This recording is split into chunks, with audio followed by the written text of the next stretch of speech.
Well, welcome everyone, and thank you for joining us for this British Council FameLab webinar.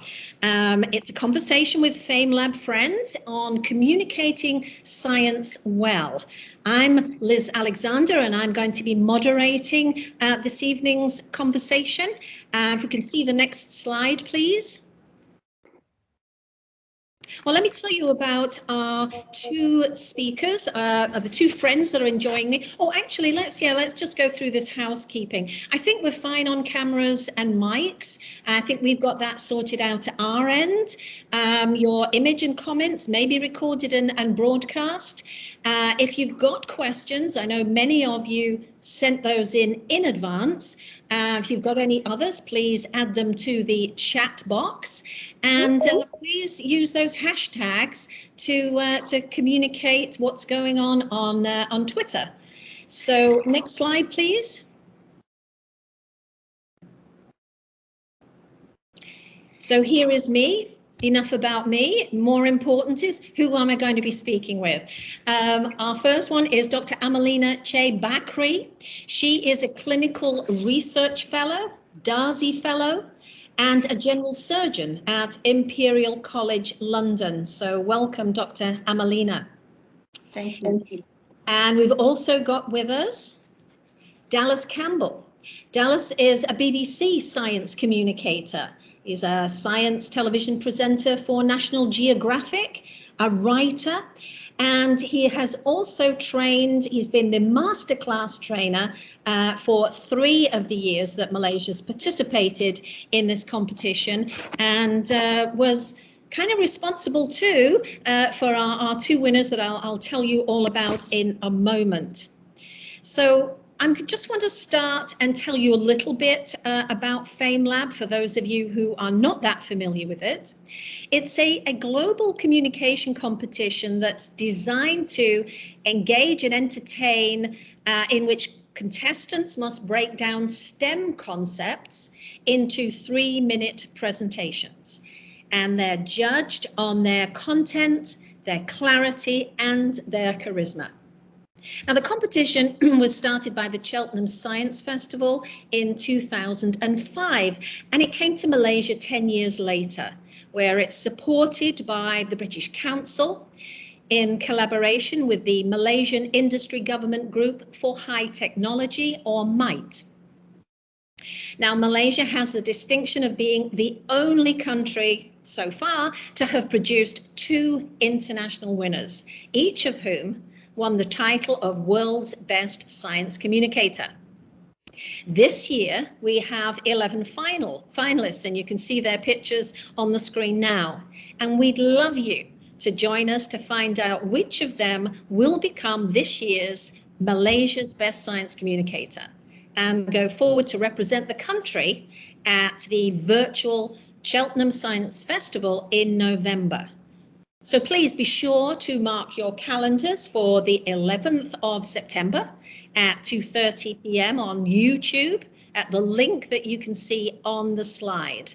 You might want to take a screenshot or a photo so you don't miss out, but don't worry, I'll show you this again at the end of this conversation. So we're going to have 3-minute moderated discussion, and at the end of that 30 minutes, we'll have about 15 minutes for Q&A, the questions that you have offered up. So hi, Dr. Amalina. Hi, Dallas. Thank you for joining us again. Hi, Liz. Thank you. So, okay, we hear a lot these days about this need to debunk myths. And in fact, myths was one of the subjects that came up in so many of the questions that we received from our audience. So Dallas, I know that this is a topic that you know you have opinions about. So let's use COVID-19 as our example. When you're communicating science to people with respect to the pandemic, what are you hoping to achieve? What is the goal? And are you necessarily debunking myths? Thanks, Liz. It's such a good question, and I think it's such a difficult question because common sense tells us, of course, well, we just tell people the facts, and of course, people just accept the facts, and then we all go away happy. But unfortunately, that's not really how humans work. And I think one of my main bugbears about science communication, I can't bear the term science communication, by the way. We'll get to that in a while. I think it's a terrible, terrible term.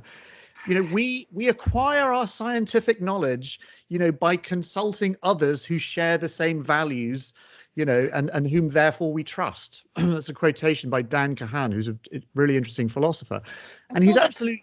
Yeah, you had that on Twitter recently, didn't you? Yeah, I did. And it's a really interesting point. And it's a point that we've been making since the beginning of time. It's not about facts. Just telling people facts doesn't change minds, because like Dan Kahan says, it's, you know, it's a reflection of who we are. It's a reflection of our values. It's a reflection of how we see the world generally. And I think it's a real problem, I think, for scientists to grasp that, because obviously scientists, you know, specialists in their field, doctors, surgeons, whoever you are, if you've got a very deep knowledge about that, well, how do you get that across? It's fine if you're talking to people who are roughly aligned with you are politically, for example. But if you're dealing with people who perhaps aren't aligned with you, who are sort of disenfranchised, perhaps, who see scientists as some form of kind of liberal, elitist cabal of money grabbing, whatever, the information that they're going to tell you, you're not necessarily going to accept. And so what happens is you start to find information from other sources, from scientists who perhaps aren't as well versed, but perhaps have other views. And you go, see, look, my scientist tells me this, you know, and so we get into a real problem. The science communication community becomes polluted with a whole plethora of different values and ideas. And so I think, you know, it's difficult to just say, well, follow the science is self-evident. It may be, but unfortunately it's a real issue. It's a real issue. And I don't know well, actually, I think I may know what the solution is. Good. I think the solution is to build trust somehow, to not just shout at people and tell them they're stupid and tell them they're idiots and why are you believing this and da da da da da. Just for an example, I mentioned this when we talked. I think we spoke the other day. It's an area I'm really fascinated by, and I went to a convention. It was a flat Earth convention that was held in the UK quite recently, or a couple of years ago. And these are people who believe the Earth is flat, and not just in a kind of jokey kind of way. They actually believe that the world is flat. And I went along because I really wanted to try and understand, like, how can you come to these kinds of beliefs, which to me, when most people I suspect is fairly self-evidently bonkers. And actually, the interesting thing is these people are not anti-science. You know, they could talk about gravitational waves and they could talk about Newton and they could talk about Einstein, all this kind of stuff. But actually, the problem came with the scientists, because they think all science is corrupt. They think NASA is corrupt, you know, because they say, well, prove the Earth is round, and I can show them a picture of the Earth from space. Oh, yes, but that's NASA. And we all know NASA are corrupt. We all know they're a bunch of, you know, it's all there for them. And so that's the problem. The problem is the human brain, you know, the cognitive dissonance we have, the cognitive biases. We all have our biases, and biases are very easy to see in other people, but they're very difficult to see in ourselves. And so I think that is the fundamental problem with sort of miscommunication, you know, and you know, particularly when important things like COVID comes up and we see all these conspiracy theories. I put conspiracy theories in inverted commas because, you know, if you believe in the conspiracy theory, you don't see it as a conspiracy theory. And so, you know, you have these self-protecting bubbles of logic, and they're very hard to penetrate. But I think as much trust as we can build is really the only way. But that's the kind of $64,000 question, isn't it? Who we choose to trust. Yeah. One of the issues, and I want to ask you this, Dr. Amalina, you know, one of the issues that I found is, you know, people that I like and know who are the people that others often go to for their information, are always sending me things on WhatsApp that are patently untrue. Now, you know, this is another theme that cropped up in the questions that were sent to us, was how to handle the false information and misconceptions that are being perpetuated, especially on social media. Now, Dr. Amalina, I know that, you know, you're very big on Twitter, and I'm just wondering, what's the approach that you use to set people on the right track when it comes to aspects of COVID-19, for example, that are just plain false? How do you... Yeah, thank you, Liz.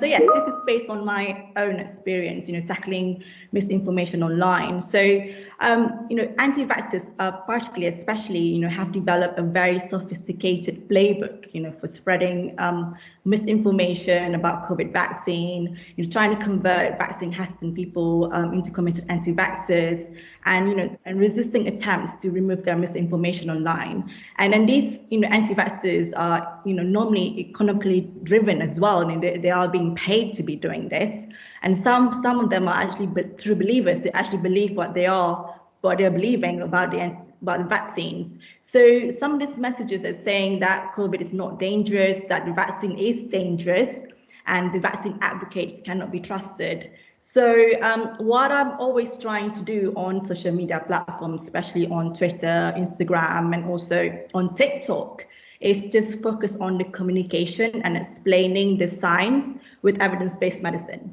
And also try to listen to people and really listen to them about their real concerns, about their, anything that they're worried about the vaccine in particular. Because I do a lot of sessions, Q&A sessions on Instagram Live, for example, and then asking people to share their concerns, their worries about the vaccine, and they can ask me questions about the vaccines, anything about it at all. So just basically giving them the information that they need and using the science, explaining the science in the terms that is easily understandable on the platform, and using Instagram Live, creating fun TikTok videos, very short videos, about 30-second, a minute video, as you probably can see on my own platforms, and just to increase engagement with the public, or writing thread on Twitter.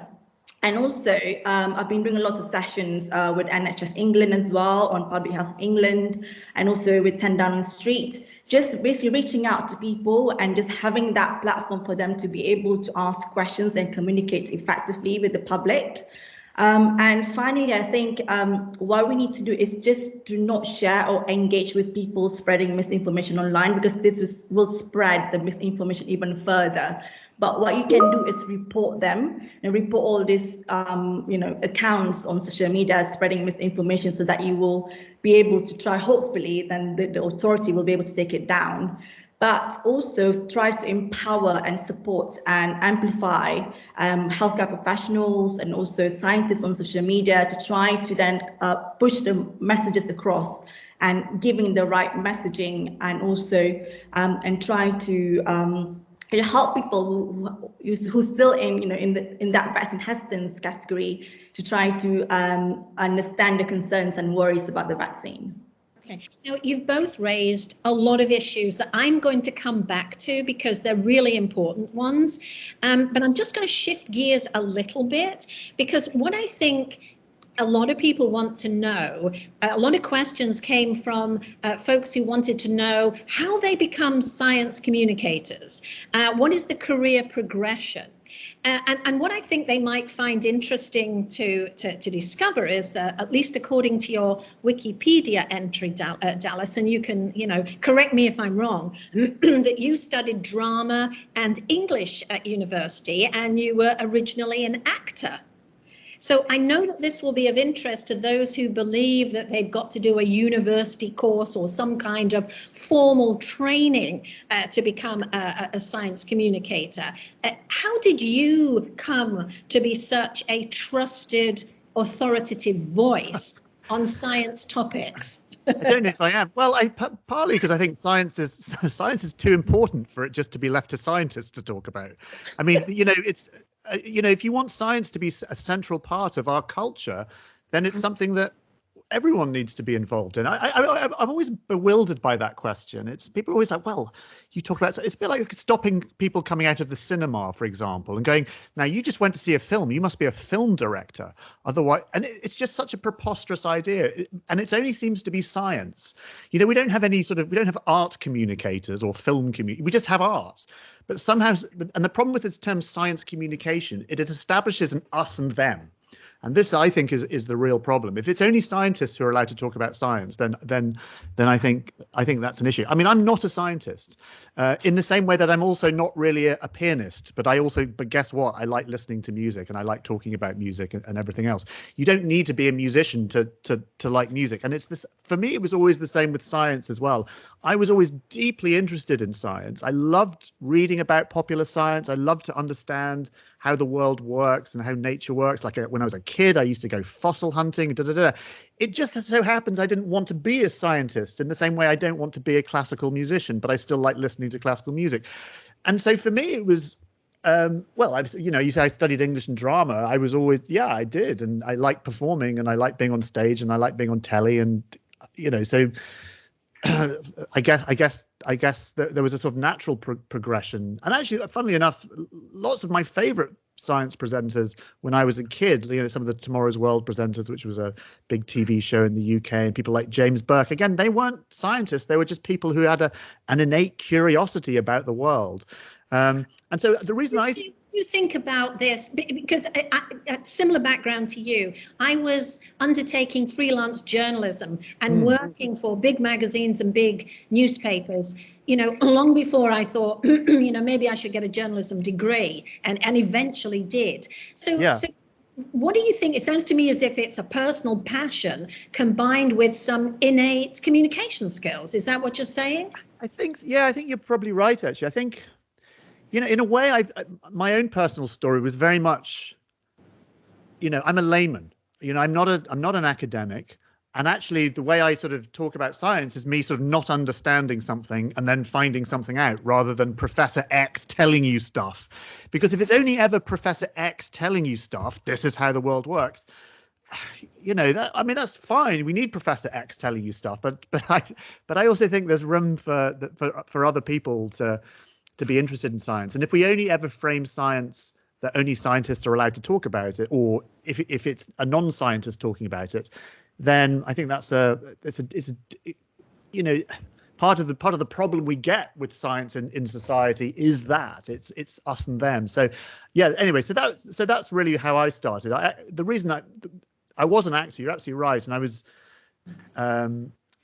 working and living in Los Angeles at the time. And this is the thing: if you ask any science communicator, there's that word, how they started, you're going to get a completely different story from everyone. Everyone will have a unique story. And I was in a bar with my friend Jonathan, and we were drunk in a bar, and we had this kind of goofy idea for a science program. It was like, wow, let's do a science program, but let's get the worst person at science we can think of to go on this kind of exploration and find out stuff about how the universe works. And we thought, well, who's the worst person we know at science? And that was me. So I sort of volunteered to do this thing, and and it was a sort of journey of discovery. It was like me, off I go, and I try and but the thing is, it was genuine, it was authentic. I want to find out, I want to understand how science works and why the universe is the way it was. I think that's the most important thing about being a science presenter, is that you got to stop presenting. It's not about presenting. It's about your genuine passion. It's about your own, whatever your thing is. I mean, that was my thing, but you'll have a different thing, and don't do impressions of what you think presenting is like. I mean, part of what when I do FameLab is I try and beat that out of people. I'm like, stop presenting, just be yourself, whatever it is you're interested in, because what we want is we want authentic presenters. We don't want polished presenters. I'm not interested in how polished you are or anything like that.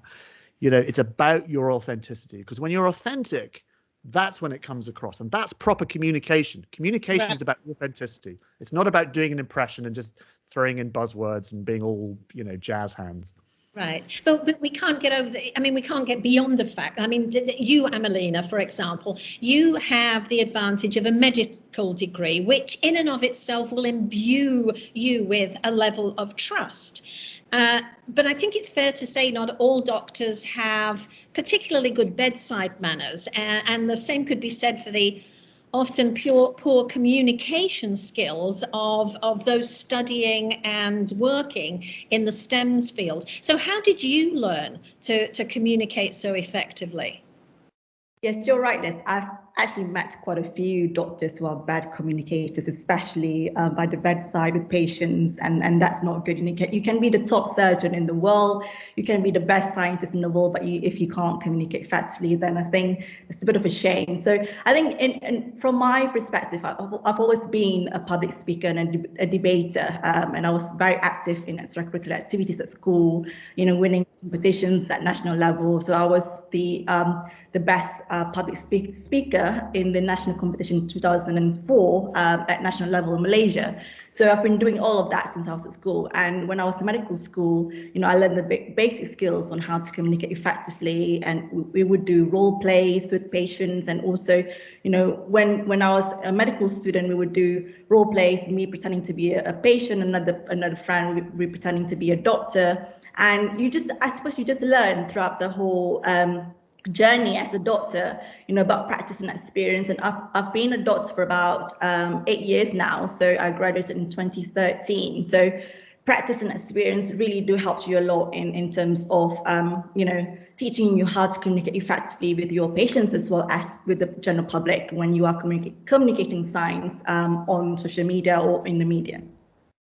Well, let's talk about the way that government bodies and other organizations tend to communicate science.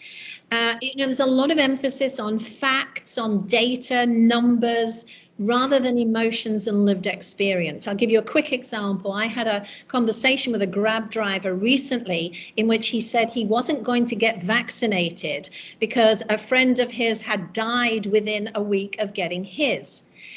The problem is there's a lot of inconsistency, contradictory, all out, not rational logic that goes on when people are making such spurious cause and effect connections. So going back to what you were saying, Dallas, I suspect data and logic is never going to sway people necessarily. So what do? How do we make sure that we are presenting something that is scientifically accurate, but is speaking to people's emotions rather than their logical brain? Gosh, I wish I knew the answer. It's such a good question. I try and put I watch the sort of Downing Street briefings here in the UK, and they're very clear that here's the data and the slides and Chris Whitty and the Prime Minister. The problem you got though is like if you don't believe the government, if you're anti the government, if you think the government are idiots, whatever they say is just not going to sit. And then suddenly your friend, like you say, is going to send you your WhatsApp thing about this particular treatment or this particular evidence from another doctor, and you're going to because we align tribally and politically with the sort of people we like. I think the government have to, they have to present the facts as they see them. And of course, there's going to be lots of different ideas. But of course, at some point, you've got to say, well, this is the consensus about what we think about this particular. What I think the most important thing that they should do is I think we need to express better how science works. And the fact that science isn't just a book of facts. It's subject to change based on the data coming in. So, for example, at the beginning of the pandemic, the British government was saying, OK, well, we think masks actually might be a bit detrimental because you might be touching your face more. But then studies were done and things changed, and people saw that as a flaw. And people need to understand what science is. Science isn't a thing. It's a way of doing business. It's a way of understanding the world. It's a method. It's a verb. And I think much of the problem is at the moment is just bombarding people with facts, as good as the facts are and robust as the facts may be. People don't like that. But I think if people were explained a bit about how the scientific process worked more generally in life, then I think perhaps maybe because it might get better, because the trouble is people see science as authoritarian. They see it as that people, I'm being lectured at. And if you're a right-wing libertarian, you don't like that. You see the government as your enemy, or you see scientists as your enemy, or they're all in the pockets of big pharma. They're doing it for their big grants. It's all about money. It's all, and all this kind of nonsense. So I guess that's what I mean by building trust. We need better communication about the process of science itself. It does seem to me, though, that unfortunately, a large number of the general population in all countries tend to be mathematically illiterate.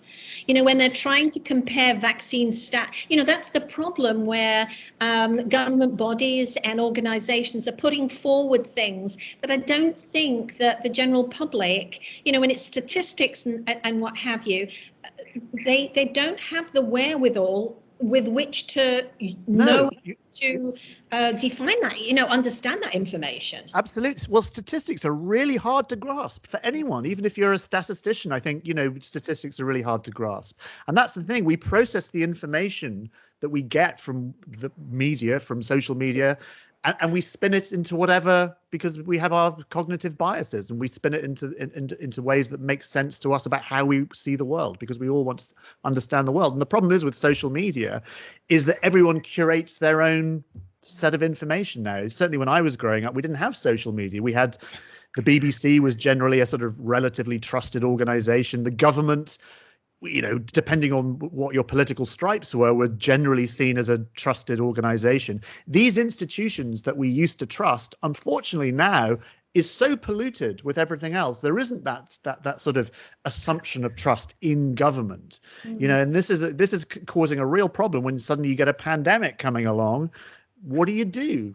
Because you have to try and appeal to as many people as you can. And I think Amalina's idea of just building trust through your audience and social media is probably the best way of doing it, because actually just you're talking to people who already like you, and hopefully those people may go on to influence other people. But it's a dilemma. Same with climate change or any big science topic. It's exactly the same. Yeah. At the top of this conversation, I talked about the FameLab competition and the finals, which, obviously you've had a hand in, Dallas. I've been a judge for FameLab Malaysia for the past 3 years. One of the things I was especially delighted to see this year, that more people were taking part who are not researchers or work in academia. So, Amalina, I'm going to ask you a bit of a controversial question here. Aren't scientists and those working in STEM fields are they necessarily the best people to communicate the complex topics? A bit like Dallas was just saying, it's good to have fresh voices. Because there's something in my field of psychology where we call it the curse of expertise. Yeah. You're so focused on your topic, you no longer understand how real people think. Well, what's your thoughts on that? I have to be honest with you. I've not heard the term science communicator before I learned about FameLab. So I think anyone who can communicate science effectively is a science communicator, no matter whether you are a TV presenter or a doctor or a scientist. So I agree with you, with both of you, that, that's why we have TV presenters to do documentaries. That's why we have TV shows. That's why we have, many different people who are not without doing a background in science to be able to communicate science to attract audience, so that they'll be able to communicate effectively with the general public. So I think I am a clinician scientist myself, and I do research in breast cancer surgery. And when I communicate my research to the public, I would always make sure that I use layman terms, easily understandable terms, and using graphics and infographics and pictures to be able to communicate science effectively. But I think anyone who can communicate science, no matter who you are, is a science communicator. But sometimes it's good to have the best of both worlds. Dallas mentioned tomorrow's world a little earlier. Let me both ask you this. I'll start with you, Dallas. So who in the public domain do you consider communicates science effectively to the general public? I'm a big fan of Neil deGrasse Tyson, for example, because although he's an astrophysicist, he seems really down to earth, if you'll forgive the pun. And he's just like the rest of us. He speaks in a way that I can understand. He has humor. He seems like a really nice guy. So who are your heroes, Dallas, to start us off, other than, the former Tomorrow's World team? Well, okay. But back when I was younger, it was people like James Burke, who was a Tomorrow's World presenter, who, again, wasn't a scientist, but just had this innate passion about science and was knowledgeable. And Jacob Bronowski was another one. I suppose modern, recent presenters, I mean, someone like Brian Cox, who people will be familiar for me. There's a reason why Brian Cox is such a global superstar now, a bit like Neil deGrasse Tyson, is that Brian, he just, he doesn't rush. He just talks to you, and he's genuine. He's there's an ease, there's a comfort in his own skin about him. He's not like, I'm going to tell you about science. I've seen a lot of science communicators. I'm going to shout louder until and that's not what's communication about. You know, there's two words: science, communication. That communication bit is really important. How we communicate is vital. So Brian, I would put there. I've got loads of others. Sean Carroll is another one. You know, I remember watching Richard Dawkins, gosh, 20 years ago, 30 years ago, doing the Royal Institution Christmas lectures when I was quite young, and Richard Dawkins wasn't a household name, but I just remembered this guy and just the sort of clarity he spoke and the ease by which he spoke and the conviction by which he spoke. And that was incredibly, that was he was someone I always used to like. So that, yeah, there's a few names for you. Okay, Amalina, how about you? Who are your heroes in the, you know, the field of communicating scientific topics? I think I love David Attenborough, so I love his documentaries. You know, I think it's his charisma and his voice, everything about him. I love him. So it's all about the narrative and the story that he tells. It makes you want to watch more and more documentaries in a way. So David Attenborough for me. That's a really good point, Emily. Can I just bring that up? You know, you mentioned the word story, and it's one of those words that everyone bandies about now. Ooh, story, narrative, story. It's so important. The reason we like David Attenborough is because these are well-made stories. These documentaries are very, very well made. And the people who make those documentaries understand how story works. They understand beginnings, middles, and ends. They understand inciting incidents. They understand story. You know, so, you know, David Attenborough is not doing science. He is telling a story, and actually understanding the principles of storytelling is vital. This is thing, and the thing is, it's invisible. We don't really see it. We just humans love story. We're story animals, and that's why we like these sorts of things. And of course, David Attenborough, he's so wrapped up in a kind of nostalgia because he's been around for so long. He reminds us of our past. You know, we have such deep trust in David Attenborough and what he says and his voice and everything else. And these things are so important when we're talking about science. It's not about the facts that David Attenborough says. That's part of it, of course. Yeah. But it's about everything else. It's the whole package that goes around it. Yeah, his voice. I love his voice. Love his voice. Of course we love his voice. It's got a great voice. Okay, so we're at the point now where we're moving into the Q&A section. As I said before, that was fast. I know it's hard. You've only just started. Wait, how did... where did that go? We could go on for hours. But we're going to continue because I've got a number of questions. And this has come up a number of times. You know, so many of the communicators that we see in the media, whether they're talking about science or any other topic, appear to be extroverts.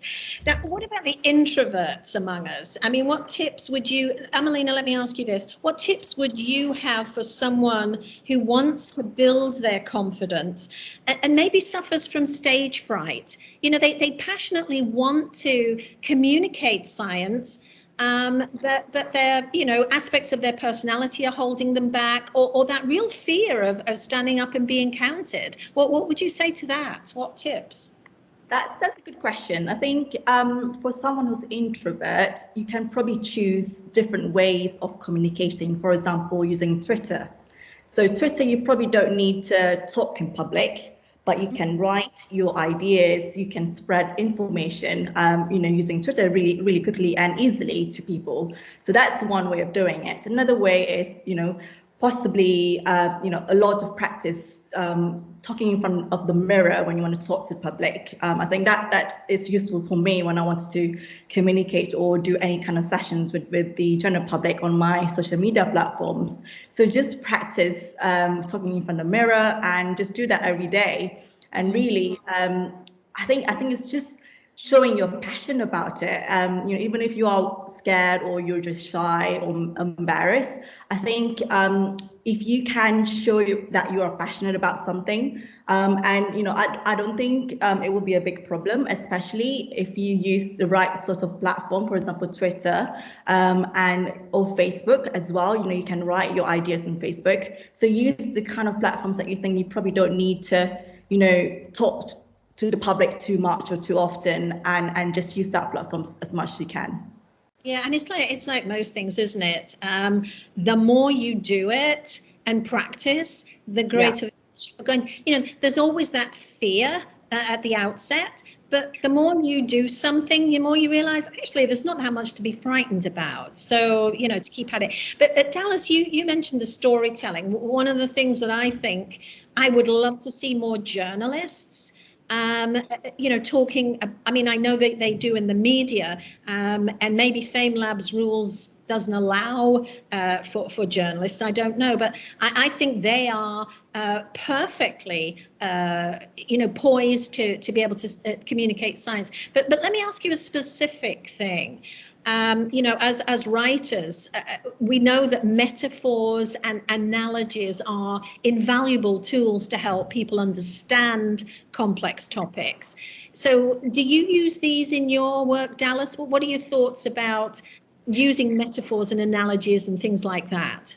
Yeah, it's a really, really good, good writing. I suppose I don't really think about the specifics of metaphors and analogies. I know what you mean. Good writing is good writing, like good anything is, and the great science writers, who are the great science writers? Well, I'd put Carl Sagan up there as a writer as good as any other writer. Like why have no science writers won the Nobel Prize for literature? I don't know. There's some amazing science writing. So you're absolutely right. I mean, good writing is when you read something and you feel the author speaking to you directly. Yeah. You just sense that sort of, again, it's that sort of ease, that sort of comfort in their own skin. Bad writing, like bad presenting, is when people are trying too hard. Look at me, I'm writing something to you, and then it's like good acting as well. Okay, so you mentioned I went to drama school. What we learn at drama school, and the way to become a better presenter or the way to become a better writer, is just to develop that self-confidence where you don't feel, you're sort of under attack. And at drama school, you don't learn things. What you do is you unlearn stuff. Like when I'm working with people and presenting, and I say stop presenting, I'm not giving them a collection of skills that will make them better presenters. What I'm doing or trying to do is eradicate the blocks that stop that effortless flow of communication and that ease. And I do that through a bit like Amalina said, through role play, actually, through things like improvisation. Because suddenly, if you're doing role play or improvisation, you're not thinking about yourself. You're out of your head suddenly, and you're thinking about the scene that you're in and the rules of the improvisation. And then suddenly it becomes a lot easier. But again, like as you say, practice is everything. But yeah, things like analogies, making things, speaking to people in a way that is natural. The problem can come, particularly if you're trying to explain things which are very, very deep in nature, like explaining the nature of sort of, I don't know, general relativity or quantum mechanics, or these things which are really only expressed properly through mathematics. What happens is you start to use language, the English language, to describe things using analogies or metaphors. And what you do is you tend to sort of drill deeper into an analogy rather than the actual subject itself. So for example, when people talk about general relativity, they kind of imagine being a rubber sheet with a sort of planet on, or a bowling ball, and that stretches, and they use that analogy to talk about space-time. And of course it's nothing like space-time. What we're doing is we get deeper and deeper into an analogy about a rubber sheet and a bowling ball, and it gets you so far, but it's always going to be limited. So what I do think is, I think a good writer uses poetry. And I use poetry in a broad sense, that sense of poetry, to suggest the beauty that is inherent, or the complexity, or whatever it is in nature. A skillful writer will be able to allude to that, even if it's not a particularly necessarily a spot-on accurate definition of something like quantum mechanics. I'm wondering if there's a special skill within communicating science for something like communicating with children. Amalina, do you think there's any special techniques? I suppose it all depends on the age of the child. But what's your thoughts about communicating science to children, and what might be some good ideas around that? That's a good question as well. I mean, I'm not an expert, I'm not a pediatrician, but I think when it comes to communicating science to children, because they have a very short time span, so you probably want to do something quite quickly that you can just, easily, they can probably watch something for about 30 seconds or 1 minute, and that's it. So short videos probably will be useful. That's the reason why I think TikTok videos are becoming more and more popular now, and TikTok is a trend to all young generations, because people can just scroll all the videos quite quickly for 30 seconds, 1 minute video, and then learning about new facts at one point, and that's it. And so I think probably with children can do the same, similar things, and having visual aids, and also having sounds, and also I don't know, flashcards. Those things could help to communicate science to children. A good point. Right, well, we're running, oh gosh, I can't believe they should have given us longer, but never mind, we'll definitely using up the 45 minutes. I've got a final question that I want to put to both of you, and I know that you touched upon this earlier, and we actually did, Dallas. We have to be realistic and accept that we're in a time when even scientific papers in respected journals have been proven to be false, or at least the data has been somewhat manipulated. So as you pointed out quite rightly, Dallas, earlier, the general public is much more skeptical these days of experts, or official bodies. My own belief is that everyone needs to take responsibility for verifying what they read and they see. I'm just wondering if you can recommend any sources, maybe ones that you use in your work, that help verify the information you're sharing. Where can people go, to say, is this right? Gosh, this is at the heart of the problem. You've hit the nail on the head, because the problem is I see on Facebook, I've done my own research. And it's like, if you don't do your own research, you're part of the problem. I've done my own research and I found that the Earth is flat, unfortunately. What am I going to tell you? I'm going to say, look, I worked for the BBC for many years. The BBC, for all of its flaws, and my goodness, it's got flaws, I would say it's a pretty, why do I say it's a pretty good place? And I say that because I know the people who work there. I know BBC journalists. So I'm naturally going to say that. However, I know that the BBC is also loathed and despised by huge groups of society. And so, so from my own personal point of view, I'm going to say things like, for general people, things like the BBC is very good. There is good science reporting in lots of the major newspapers, The Guardian, The Telegraph, do good science reporting. There are good scientists I know on Twitter who I follow. So obviously people like Brian, people like Alice Roberts, all kinds of scientists who I follow. The Van Tulleken brothers, if we're talking about medicine here in the UK. But these are people, and I know from my own experience why they're trustworthy. Ed Yong is another really, really good example. I know from my experience that these are trusted people, but I also know, for example, other people who I know who will look at those same people and say they are all corrupt. They are all corrupt because they're either being bribed by big pharma, or and this, that, and the other. And why aren't you trusting my science? And if you tell people do your own research, people automatically go down their own rabbit holes and their own echo chambers, and that's the issue. Well, I was going to ask Amalina to speak on that, but I've got to mention this. And I think we may have touched upon it earlier. I question whether it is sensible to think that everyone is persuadable. I love to watch Jordan Klepper on The Daily Show with Trevor Noah, who is, talking to conspiracy theories and people like that.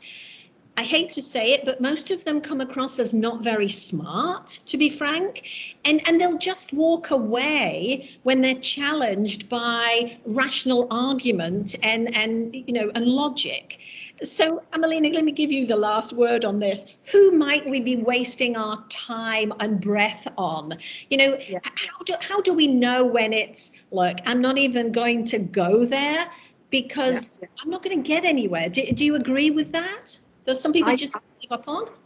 Yeah, you have to pick your battle. I do agree with you. Not everyone is persuadable. And when it comes to medicine in COVID vaccine, for example, in my opinion, you will waste your time with the anti-vaxxers, because they just made up their mind already. You can't really persuade them to change their mind, and they believe in, you know, conspiracy theories. They believe in so many different things that you really can't change their mind at all. But what you can do is focus on the vaccine hesitance. So these are the group of people that you can persuade, and these are the people that I would normally focus on when I do my sessions on my social media platforms, and because they are the ones who, you know, will probably change their mind after listening to your conversation, and also after you know, listen to their concerns, their worries, and hopefully then they'll be able to listen to you and make the right decision, an informed decision itself. That's fantastic. I mean, we could go on for hours, but I have to bring this to a close, unfortunately. Dr. Amalina, thank you so much for joining us. Dallas, thank you. That's just been absolutely wonderful, and so many topics that we could have continued on. If I could just say thank you to both of you. If I could just have that slide up again, please, that tells us when FameLab Malaysia 2021 final is on. And then I can be sure that all our audience today will hopefully join us on September the 11th of September at 2:30. There's the link. Take a screenshot, take a photo if you haven't done already. And what will be really interesting is, as you watch these 11 finalists, see if you can pick who you would choose to be the Malaysia's best science communicator, and whether you agree with the judging panel this year. So all that's left for me to say again is to thank all of you in the audience for joining us today and for sending in your questions. My thanks also again to Amalina and Dallas, and of course our colleagues at the British Council and the collaborators with MITE. Fantastic. Thank you so much.